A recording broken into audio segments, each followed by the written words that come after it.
Bem-vindo a mais um episódio do Pod Prosa de Engenharia. E hoje tenho a alegria de estar aqui com o meu amigo engenheiro Márcio Guartuzzi. Bem-vindo. Muito obrigado, um prazer estar aqui. Hoje o nosso tema será Engenharia na Gestão Pública com foco em segurança viária. Hoje vai ser legal, hein? Opa, tomara que sim. Eu ouvi dizer, me fala se é verdade, que o maior número de mortes no país são provenientes de acidentes de trânsito? Sim, tem alguns estudos nessa linha. E nos municípios, né? Se a gente não faz alguma coisa nos municípios, esse índice vira nacional, né? E é muito interessante porque isso também passa pela educação da pessoa, né? Sim. Tanto na hora da gente atravessar a rua, coisas como a gente quando tá dirigindo, né? Sim. Tem muita coisa envolvida. É claro que a gestão pública também tem a sua responsabilidade, mas como motoristas, todos nós, ou como pedestres, todos temos as nossas responsabilidades. Mas quem é Márcio Guartuzzi? Vamos apresentar para quem tá em casa? Porque eu te conheço de longa data, mas vai que quem tá em casa não te conhece. Vamos lá. Engenheiro civil e de segurança do trabalho pela Poli-USP, observador certificado pelo Observatório Nacional de Segurança Viária, inclusive é a sua camiseta, né? Tá aqui. Trabalhou com qualidade da água CNPq, quantidade da água pura USP, administração de obras de diversos portes, fiscalização de obras públicas, coordenação de trânsito municipal, participação em conselhos, turismo, meio ambiente, políticas públicas, defesas dos direitos das pessoas com deficiência. Sabe o que você não pôs aqui? Professor! É verdade, né? Nós atuamos junto Tem com o razão. professor, não tem aqui, Uma ó. falha. Né? Então também Pega a canetinha, posso completar? professor, né? Inclusive um dos isso aí. melhores professores do nosso curso técnico da nossa agradeço. época, né?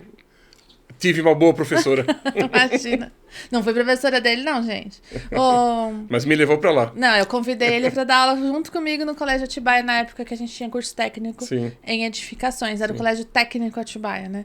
Muitos dos nossos meninos são engenheiros São hoje, engenheiros. né? Aliás, excelentes engenheiros, Sim, né? eu encontro com alguns na prefeitura, às vezes vão dar entrada em projetos, tirar algumas dúvidas técnicas, assim, fora os que estão em estradas, em várias a áreas gente não aí. colocou aqui também qual que é o seu cargo na Prefeitura de Perdões? Hoje eu sou engenheiro civil lá mesmo, trabalho na Secretaria de Infraestrutura e estou como coordenador de trânsito. Coordenador de trânsito, beleza. Vou me apresentar porque vai que quem tá em casa não me conhece. Com certeza. Eu sou a Adriana Duarte Sintra, engenheira civil e especialista em regularização de edificações. Aqui no nosso escritório da EC Regularização, a gente cuida de tudo para que o seu imóvel fique regularizado. Então, aquele imóvel existente, mas que não tem papel, a gente deixa tudo certinho para vender, financiar. E aqui no escritório trabalha comigo o arquiteto Gustavo. É ele que, se você mandar mensagem aqui, é ele que vai acabar te respondendo, que ele fica na linha de frente de atendimento. Que precisar, entre em contato com a gente.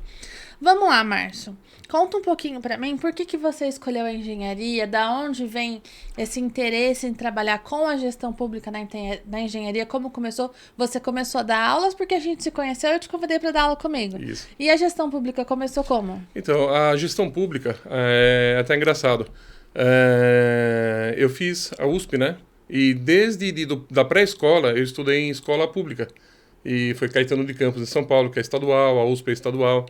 E na faculdade eu já pensava, poxa, tanta gente assim que acaba recebendo um treinamento, recebendo uma faculdade, depois vai trabalhar num local totalmente diferente de quem financiou o estudo dele. E eu fiquei pensando, se eu for trabalhar em algum órgão público, vai ser interessante, que eu vou estar devolvendo para a sociedade aquilo que a sociedade investiu em mim. E ficou essa sementinha, né, ali guardada. E quando eu me formei, trabalhei com fiscalização de obra privada, inclusive na região aqui, trabalhei no Hotel Tauá, a primeira fase do Hotel Tauá, algumas empresas também, o início do Clube São João, de a ampliação dele, né? E Pitabred também, a construção de um almoxarifado, de vestiário. E quando abri um concurso em Bom Jesus dos Perdões, eu falei, poxa, cidade pequena, aqui ao lado, tal, vou prestar. Minha esposa já trabalhava lá, aí eu falei, vou prestar. E passei, entrei lá, e foi muito gratificante estar devolvendo para a sociedade isso, né, até hoje. E o trabalho, assim, em cidade pequena é muito interessante, porque você consegue atuar em várias áreas. Sim. Então você não é apenas o engenheiro que vai trabalhar num projeto ou na fiscalização e pronto. Não, você acaba participando também de outras áreas. Até porque a gente tem que, eu não vou falar sem causa, né, sem conhecimento de causa, mas principalmente nas prefeituras pequenas, eu vejo isso, a gente acaba conversando com muitas pessoas, né, que estão nessa posição. se você não se desdobrar em várias áreas, a cidade é que vai ficar, Também. né? É. Então, assim, que bom que nós temos profissionais que topam se desdobrar em várias áreas, mesmo que a gente sabe que o salário não está se desdobrando em várias áreas. Pois é. Mas que ele está realmente querendo devolver isso para a cidade, querendo transformar a cidade numa cidade melhor. Eu acho que quem trabalha com cargo público, e aí eu vou falar dos concursados, vou falar de todo mundo, a pessoa tem que ter um pouco no coração esse sentimento de devolver ao contribuinte, de devolver ao cidadão. Porque, bem ou mal, quem paga o salário, né, é a população, porque tudo que movimenta dentro da cidade vem de renda diretamente do cidadão, ou dos empreendimentos, ou das contrapartidas, enfim. Sim. Eu tenho colegas, por exemplo, que trabalham em empresa, que têm empresas, e treinam seus funcionários, pagam curso para seus funcionários. Aí quando o funcionário tá bom, de repente ele vira e fala, eu tô saindo. Né? Então... Acontece muito. E tá tudo bem também. E tá tudo bem, faz parte, né? É isso, né? É a gente isso, cresce, a gente evolui. Às vezes a pessoa tá num nível que ela realmente precisa de mais espaço. Sim. E se a empresa não é capaz de oferecer, Sim. né? Então, são muitas opções, né? Eu acho que a evolução como ser humano e como profissional tá envolvida nisso, né? Eu trabalhei também em empresa particular, na empresa privada, e, claro, não tem nada de errado nisso. Mas foi uma coisinha que ficou lá e hoje deu certo. Mas eu acho que a aptidão e o que deixa a pessoa mais confortável. Porque uma coisa que eu vou falar aqui que eu não concordo, por exemplo, eu não nasci para concurso público. Eu nasci para ser empreendedora. Mas tem gente que tem o perfil do concurso público. Tem gente que tem o perfil do CLT. Cada pessoa tem um perfil e que bom que as pessoas são diferentes e que cada pessoa quer uma coisa diferente, porque pra gente ter tudo que a gente tem no planeta, a gente precisa de várias pessoas com vários perfis. Sim. Então, você, a pessoa estuda, porque na vida dela só vale a pena um concurso público pra vida dela. Deixa ela ser feliz na vida dela. Sim. Né? Pra mim, isso pode não ser uma verdade, pra você pode ser. Sim. E tá tudo bem. E a gente precisa de cada um na sua frente de trabalho, porque assim a gente vai ter um mundo melhor pra todo mundo. Sim, é isso mesmo. Né? E a engenharia, como que a engenharia entra na gestão pública? Porque então, a gente sabe que a engenharia é a solução pra tudo nesse mundo. Sim. Né? Uma conversa entre engenheiros, né? Não tem outra afirmativa, né? Eu já falei isso em alguns episódios, vou falar de novo. Eu estava no encontro de líderes em Brasília, e aí um conselheiro federal do Confea falou: o que não foi feito por Deus, foi feito por um engenheiro. Se você pensar bem, né? O que não está no nosso alcance, que é uma criação divina, a gente não palpita, mas de resto, a engenharia tem tudo. Se ela não criou, ela com certeza melhorou e desenvolveu melhor, né? Aliás, vem da definição, né? Engenharia é aproveitar o que existe na natureza, os recursos da natureza, para o benefício do ser humano. Então já surge por aí, né? E na época da guerra, a engenharia se desenvolveu bastante, e bombas, e veículos, e armas, e etc. Só que a engenharia era militar, né? Só que tinham muitas pessoas que tinham essa capacidade, só que eram civis. Então daí que surgiu a engenharia civil. Por isso que é o nome engenharia civil. E da engenharia civil tem todos os desdobramentos, né? O que tem hoje, engenharia de minas, engenharia elétrica, engenharia de produção. E cada vez mais está saindo mais engenharia do todo. Por exemplo, engenharia sanitária. Até um tempo atrás não tinha engenharia sanitária. A gente aprendia na própria faculdade. Engenharia de trânsito. Já esses dias eu vi um curso em alguma faculdade de engenharia de trânsito. Antigamente não tinha. De graduação. De graduação. E antigamente não tinha. A gente tinha o currículo, no currículo tinha engenharia de tráfego, tinha várias disciplinas voltadas para trânsito, né? Então, assim, vai surgindo daí. Então, por conta disso, a engenharia civil acaba sendo ampla. Daí, talvez, essa minha participação em áreas totalmente diferentes. Eu trabalhei com qualidade de água, na época de faculdade ainda. Foi uma iniciação científica pelo CNPq com qualidade da água. Eu ia na estação de tratamento de água para pegar lá frasquinho de água e mandar para, acho que era para a Universidade Federal de São Carlos, para poder ensaiar lá. E depois trabalhei com quantidade de água, o Pura USP, o Programa de Uso Racional da Água, que foi feito na USP. Então foi todo um trabalho de várias etapas para reduzir o consumo. Né? O gasto com água era o segundo maior consumo, perdia só para a folha de pagamento. E a própria engenharia civil, né? A própria construção civil, trabalhei com a fiscalização de obras, em Perdões ainda trabalho com a parte de fiscalização de algumas obras, e a parte de trânsito, né? Que muitos perguntam o que o engenheiro civil, né, faz no trânsito. E aí a gente entra um pouco no que você perguntou anteriormente da segurança, né? Comentou da segurança. Porque, bom, antes de mais nada, o trânsito é como você comentou, somos todos nós, né? A gente fala em trânsito, o que as pessoas logo pensam? É carro, caminhão, moto. Não, nós pedestres também fazemos parte do trânsito. E a parte de sinistros, hoje a gente fala sinistro, não fala mais acidente, porque acidente é uma coisa que é inevitável. E os antigos acidentes, entre aspas, né, de trânsito, os estudos mostram que são evitáveis, né? E então nós chamamos de sinistros.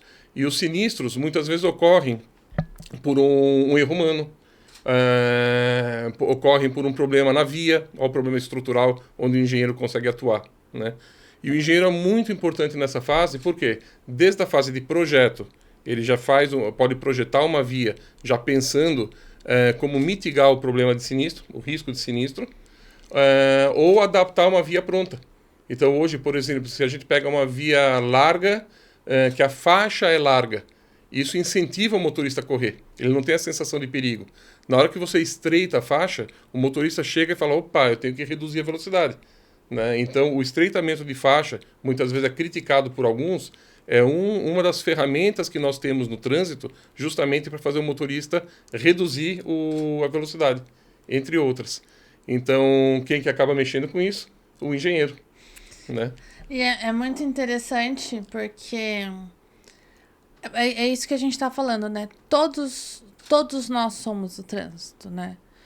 E você percebe, por exemplo, um engenheiro de trânsito que não dirige, esquece, esse cara não vai ser engenheiro de trânsito nunca, porque pelo menos não, porque você precisa da experiência, é o que você falou.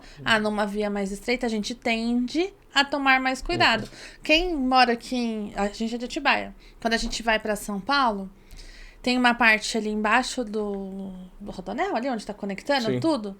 Quase chegando em São Paulo, que estão com aquelas, como que chama aquilo? Que estreita assim a faixa. As divisórias, né? Tem umas divisórias que não são fixas, elas estão lá.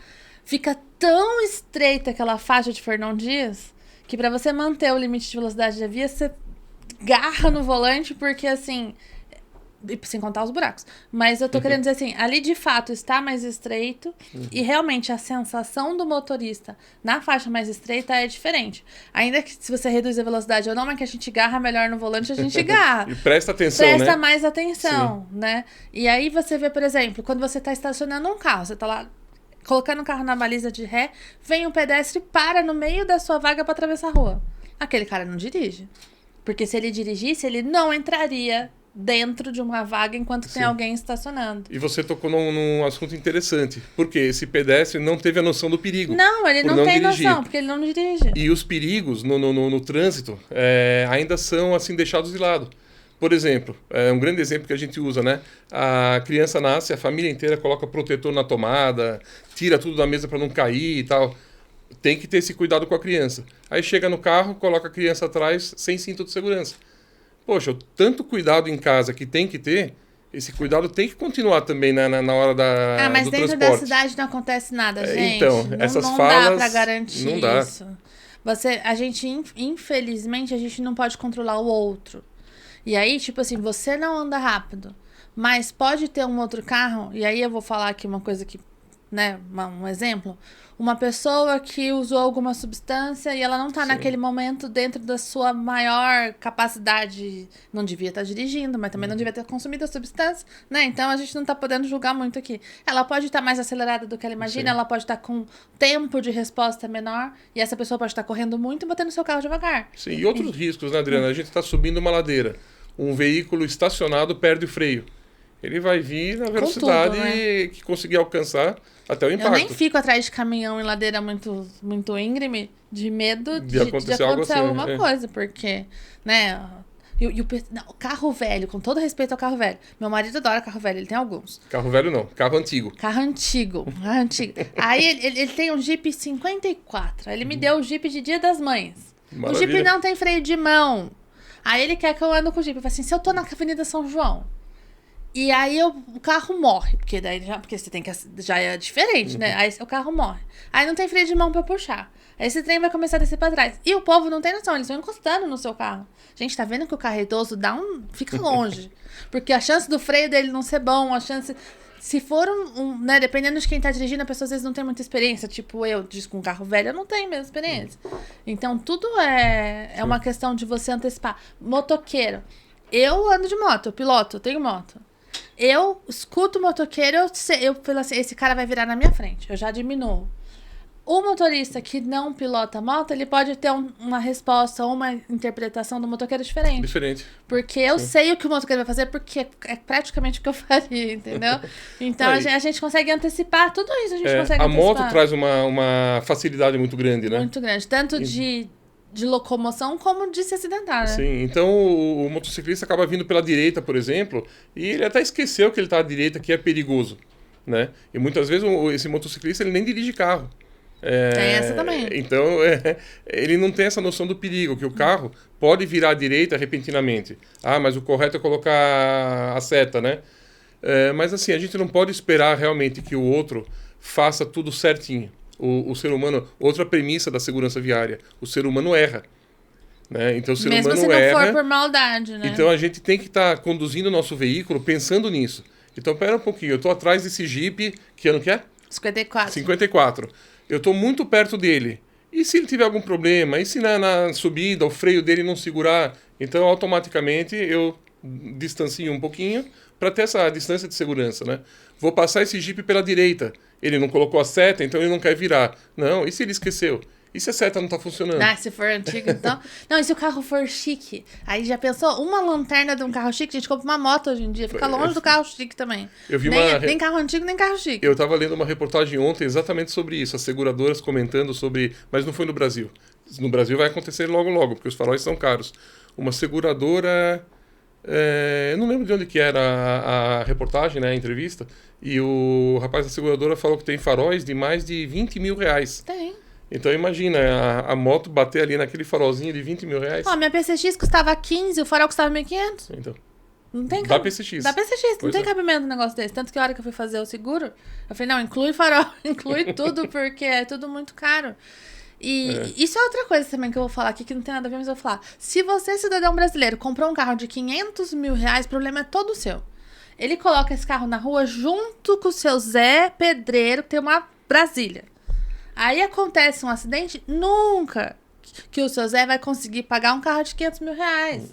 Então, assim, se você está disposto a colocar na rua um bem que custa uma casa, você esteja disposto a assumir todas as responsabilidades sobre isso, porque as outras pessoas não vão ter necessariamente condição de cobrir isso. Faz um seguro bem mas é verdade. Que cubra tudo, é verdade. Que cubra tudo, porque aí às vezes... Agora, essas motinhas elétricas, gente, isso é um perigo, porque não faz barulho aquele trem. Exatamente. Porque o motoqueiro, por que a gente fica mais esperto que o motoqueiro? Porque a gente escuta. Sim.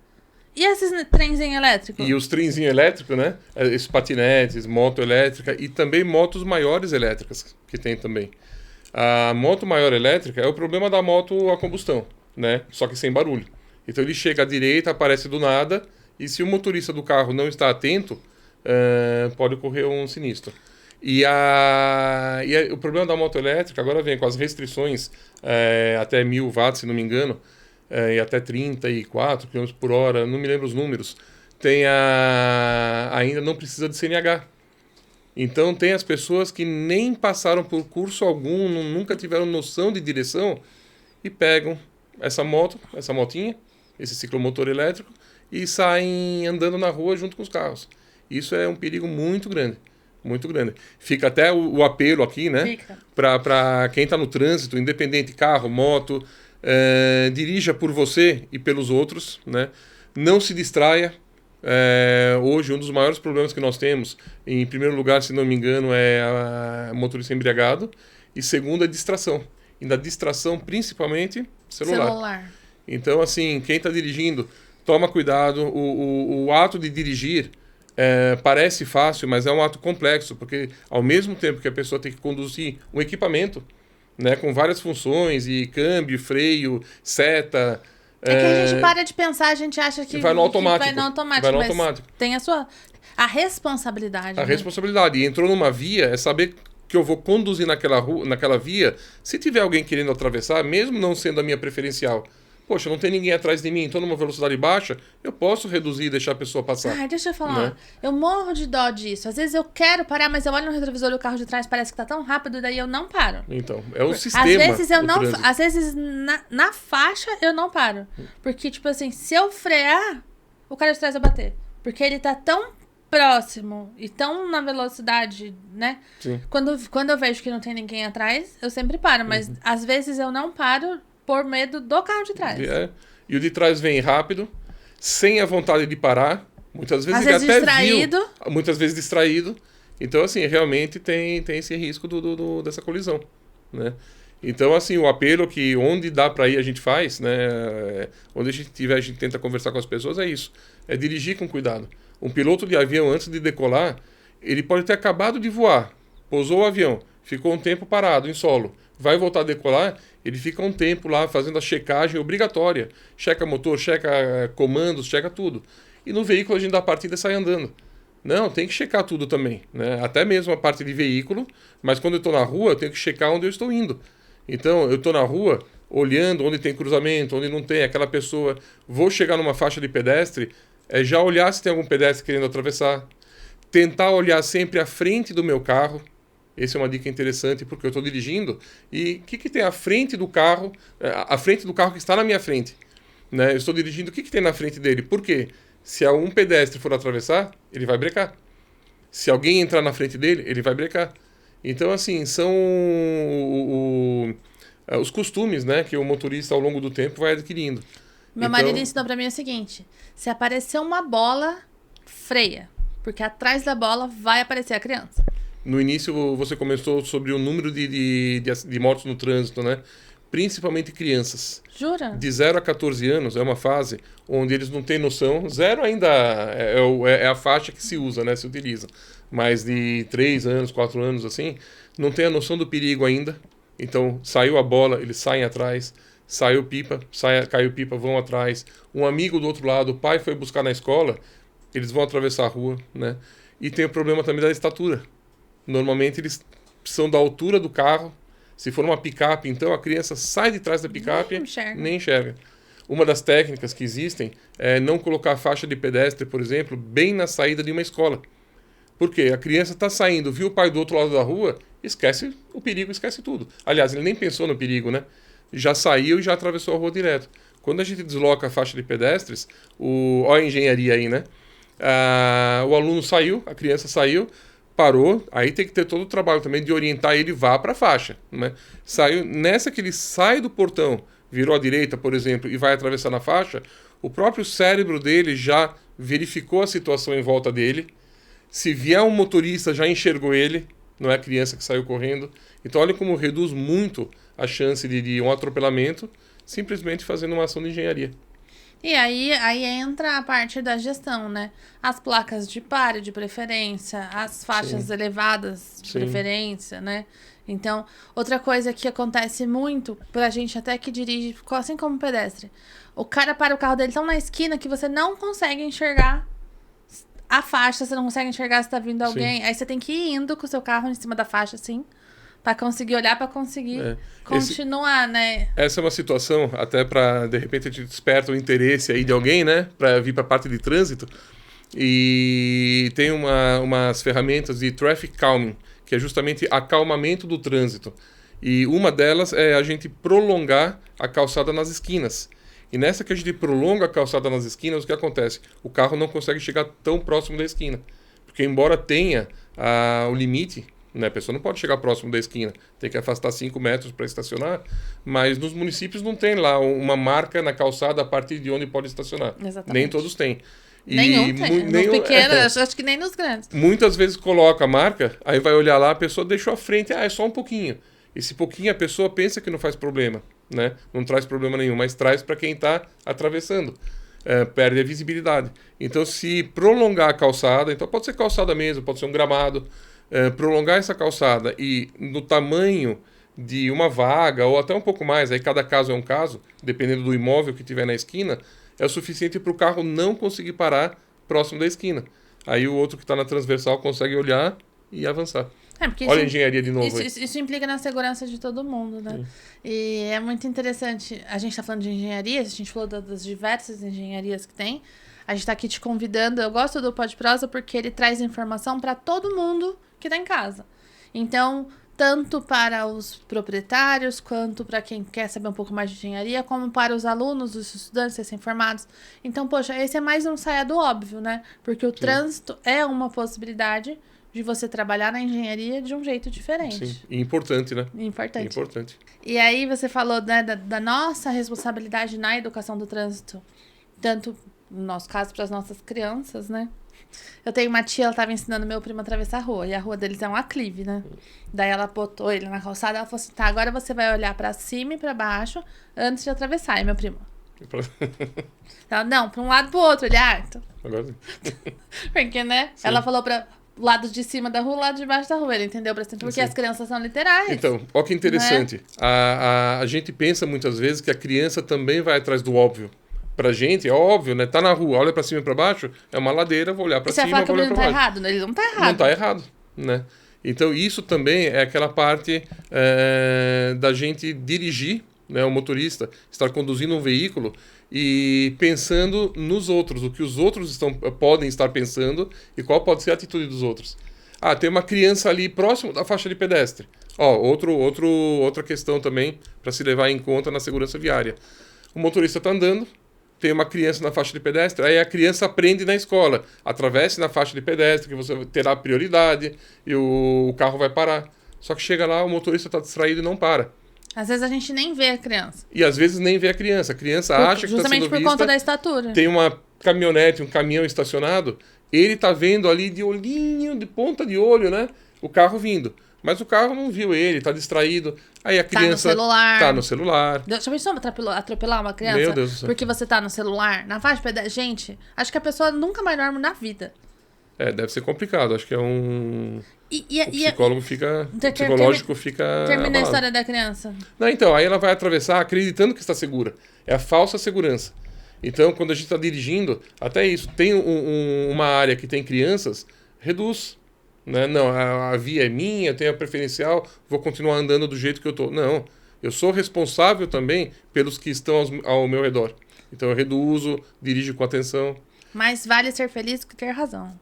E Adriana, a não ser em grandes distâncias, que aí tem as estradas, né, com velocidades maiores para isso, mas em pequenos deslocamentos urbanos, primeiro, quanto mais baixa a velocidade, o risco de sinistro é menor. Sim. E a gravidade desse sinistro também muito menor, né?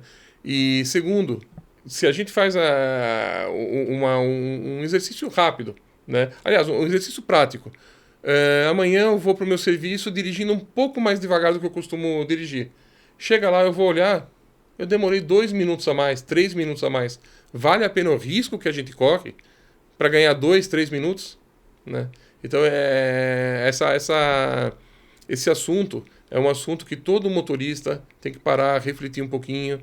Não, eu vou começar a reduzir a velocidade, dirigir com mais atenção, olhar o próximo com outros olhos, enxergar o trânsito com outros olhos. Isso é tão verdade que, por exemplo, eu falei pra vocês que eu piloto moto.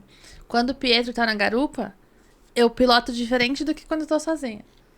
Porque daí a minha responsabilidade dobra, né? Sim. Porque eu tô com meu filho na garupa, daí eu... Não que eu corra quando eu estou sozinha, não corro. Acabou de se entregar. Não corro. A PCX nem tem essa possibilidade, ela não corre. Mas a gente... Até dentro do carro, quando eu tô dirigindo sozinha, quando eu tô dirigindo com ele dentro do carro, a minha atenção é diferente, porque eu tenho ali a sensação da maior responsabilidade, sim, né? Não que eu não tenha com as outras pessoas.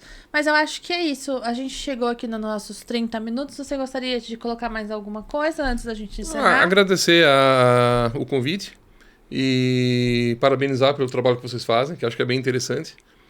falar que eu prometi pra mim mesmo que eu vou ficar à vontade, mas a gente fica nervoso, né? Falando aí pra...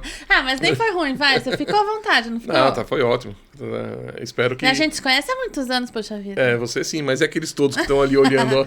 Não, mas eles vão conhecer a gente agora, eles vão seguir as nossas redes sociais, vão acompanhar o seu trabalho dentro da gestão pública. De repente, se vocês quiserem saber um pouco mais de gestão pública na engenharia, manda no particular do Márcio. Eu ia comentar Instagram. isso agora, se quiserem colocar nos comentários. Eu já oferecendo a ajuda alheia. Sim, por que não? E nos comentários aqui do vídeo também, né? E o que vier, se vier para você, pode passar para mim.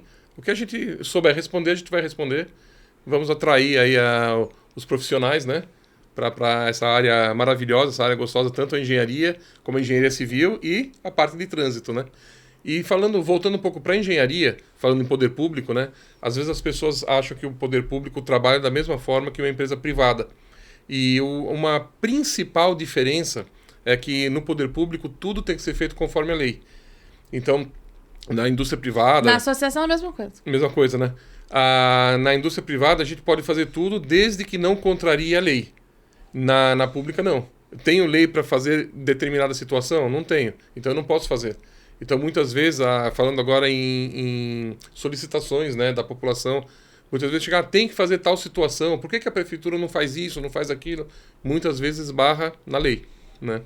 Outra situação, vamos falar de trânsito novamente. Tem muita tecnologia existente aí para contagem de veículos, para controle de velocidades, etc, etc. Poxa, é só comprar tal equipamento e aplicar. Para comprar o tal equipamento, tem uma série de requisitos que tem que ser cumpridos. Licitações e então, tudo mais. O termo de referência, por que aquilo, estudo técnico daquilo que eu vou comprar, justificar por que vai usar. Então, assim, muitas vezes o que parece ser rápido, poxa, comprar uma placa, né, de trânsito, é só chegar lá e comprar? Não, tem todo o processo licitatório. Então, assim, quem vem para a área pública, né, muitas vezes sai da privada, ele sente essa dificuldade. Poxa, mas eu estou amarrado, está travado. A legislação obriga isso para o bom funcionamento do poder público. Por que bom funcionamento? Que tudo siga as regras, para não ter desvio de verbas, para não ter uso desnecessário dos recursos, etc., né? Atualmente eu sou presidente da Associação dos Engenheiros, Arquitetos e Agrônomos aqui de Atibaia. Eu não posso comprar um pão sem ter nota fiscal. Uhum. E assim, a gente recebe recurso do CREA para determinado fim. Eu não posso usar aquele recurso para outra finalidade que não seja aquela justificada, aquela que está dentro da valorização profissional, aquela que está dentro do que é permitido, sem ter 3 orçamentos. Cara, São muitas regras. É sinistro. Então, assim, imagina o poder público, Sim. né? Então, a gente já teve algumas reuniões aqui com o prefeito, falando, prefeito, pelo amor de Deus, resolve isso. Ele, cara, não é assim. Para resolver isso, a gente vai precisar fazer... A gente até consegue, por exemplo, tentar planejar uma solução futura. Sim. Mas não é um negócio de imediato. Bate na mesa e resolve, não é. E qualquer deslize cai no Tribunal de Contas. Né? Aí vem alguma notificação, algum apontamento, né? O que também a gente não pode ter medo. Né? Porque quando chega um apontamento, é mostrar aquilo. Porque muitas vezes a gente fica com medo, será que dá para fazer isso? Mas eu preciso. Não, eu tenho a justificativa porquê daquilo, vou fazer. Nós somos auditados pelo TCU também. Também, né? Então vocês passam por isso. E aí vem o apontamento. Mas por que comprou tal equipamento para trânsito? Porque o índice de acidentes foi muito grande lá depois de tal situação, depois que abriram tal via. Então foi uma situação que aconteceu naquele momento, né? Então talvez eu consiga justificar o porquê que eu corri em comprar aquilo. O índice de acidentes começou a aumentar muito, então eu vou esperar, fazer licitação, enquanto isso vai acontecendo acidentes? Não, né? Mas na maioria dos casos, as pessoas têm medo de dar esse passo a mais, porque vem apontamento, e se não tiver muito bem justificado, dá trabalho. Dá trabalho. Você sabe que a gente foi, março do ano passado, pro Smart Cities em Curitiba. Foi uma feira de Smart Cities. E aí lá tinha uma série de soluções com inteligência para cidades inteligência artificial, enfim, outros tipos de inteligência para o trânsito. Inclusive o Google tem parceria com as prefeituras, né? Sim. Que você pode entrar em contato, eles te passam uma série de relatórios, eles te dão arquivos, você consegue lançar uma rua que vai estar em obra, um trecho que vai estar impedido para ele já atualizar. É que a gente não usa o Google dentro da cidade, que a gente sabe onde a gente está indo, né? Mas assim, você já consegue fazer tudo isso dentro da plataforma do Google. É muito legal. Adriana, as cidades grandes tem mais estrutura, né? Tem recursos humanos, inclusive, tem mais gente e tudo, mais recursos. Muitas cidades estão criando a Secretaria de Inovação. E essa Secretaria de Inovação é justamente para trazer os conceitos de Smart Cities, de cidades inteligentes, e algumas prefeituras têm um departamento para cuidar disso. Então, vai ter uma festa em alguma rua, ou vai ter uma obra em alguma rua. Cidade grande é mais difícil fechar a rua para festa. Vai ter uma obra, tem que fazer uma intervenção ali de uma semana. Esse departamento já vai lá, já insere os dados no Google, né? Então, quem estiver usando lá o Google Maps para chegar em algum lugar já vai aparecer lá. O Waze tem algo semelhante também. Eu acho até que eles puxam mais ou menos da mesma base. Mas porque, por exemplo, quando eu vou para São Paulo, gente, se tirar o Waze de mim, eu morro. Porque quando eu era mocinha, meu primo me levava e eu ia com o guia 4 rodas no colo. Aí ele ia falando, Adri, é na rua tal. Eu ia contando. Mais 3 ruas, vira à direita, naquele guia, naquele mapa na minha mão. Sim. Gente, a tecnologia ela evolui, os carros evoluíram, né? O ser humano tem que evoluir também. E a gente, né, eu acho que o principal ponto aí é o respeito no trânsito. Porque, na verdade, eu conversei isso com o Júnior, não sei se a gente conversou no podcast, mas é o respeito pela humanidade, né? Sim. Então, assim, se a gente respeita o próximo, seja ele quem for, a gente não tem como dar errado, né? O trânsito está muito ligado nisso. De novo, aquela situação, eu estou andando, eu tenho a preferência, então não vou deixar outro carro entrar? Não, vamos reduzir a velocidade, cara, vamos você tentar sabe que permitir. eu tenho uma teoria para isso, que é bem assim, quando o cara fica me empurrando, duas coisas, vai dentro da cidade é mais fácil. 2 coisas. Primeiro, eu olho se eu tô na direção do hospital. Porque às vezes pode ter alguém passando mal dentro do carro. Então, tipo, se pra lá tem um hospital e ele tá desesperado pra passar pra lá, eu saio da frente. Pode ser só um espertinho chato? Pode ser só um espertinho chato. Mas entre ter alguém dentro do carro precisando de atendimento e um espertinho chato, eu prefiro sair da frente, né? Porque... E mesmo quando eu não estou na direção do hospital, eu prefiro deixar a pessoa passar. O mais vale ser feliz que ter razão. Eu tive um exemplo disso. A minha sogra teve um infarto. E ela chegou e falou, Adri, me leva pro hospital, eu não tô passando bem. Aí fui, peguei minha sogra, botei no carro. E a hora que chegou na estrada, tinha um negócio de internet. Eles colocaram um portal assim, nas calçadas. Ali a estrada é estreita. E tinha um cara com a caminhonete no meio da rua conversando com o cara da internet. E eu não conseguia passar por cima da calçada por causa do negócio. Do totem lá. E aí eu comecei a buzinar. E o cara não saía. Eu comecei a buzinar, o cara não saía. Aí ele desceu da caminhonete. Veio até a minha porta e falou, o que tá acontecendo? Eu falei, minha sogra está passando mal, eu estou tentando ir para o hospital. Ele, nossa! Aí ele entrou na caminhonete, subiu em cima da calçada, herói. E aí eu consegui passar com o meu carro para levar minha sogra para o hospital, porque ela realmente tinha tido um infarto. Naquela hora, ela teve um infarto em casa, me ligou. E aí ela tratou no hospital, tipo, ela não tava infartando naquela hora, ela já tinha infartado. Nossa, foi um negócio muito louco. E ela, graças a Deus, não teve nenhum problema por causa disso. Futuro, né? Ela faleceu de AVC depois, mas é outra história. Então, assim, mas assim, naquele momento, eu estava ali desesperada, apertando a buzina, o cara, ao invés de dar a passagem, veio satisfação. Sem contar, assim, que ele estava parado no meio da rua, ele já estava errado. Não interessa o motivo que eu queria Porque passar. ele já não teve essa atitude no início. Opa, não estou atrapalhando alguém, o motivo pelo qual eu quero né? passar. Agora, o fato dela estar passando muito mal no carro é uma boa justificação. Aí ele olhou pra ela toda pequenininha, né? Cabelinho branco, ele, nossa! Daí ele correu. Sem vergonha. Então, assim, eu sempre penso, pode ter alguém no carro passando mal, porque a gente não tem sirene, a gente não tem nada pra coisar. Então eu sempre saio da frente e se era só um cara esperto, deixa ele embora, vida que segue. Bom, encerramos aqui. Quer deixar algum recado pra quem tá em casa? É isso aí, novamente, em relação... Um abraço pras crianças e pra Célia. Opa, um abraço, a família. E, ó, daqui a pouco eu tô chegando aí, hein? Pessoal, então muito obrigada, tchau, tchau. Se tiver alguma dúvida, quiser saber mais sobre a gestão pública na engenharia, chama o nosso amigo Márcio aqui, ou pode deixar seus comentários que a gente vai ajudando, né? E conheçam nossas redes sociais, sua rede social é aberta, né? O Instagram sim. O Instagram sim, então fiquem à vontade aí pra estar sempre em contato com a gente. Um abraço, tchau, tchau. Tchau.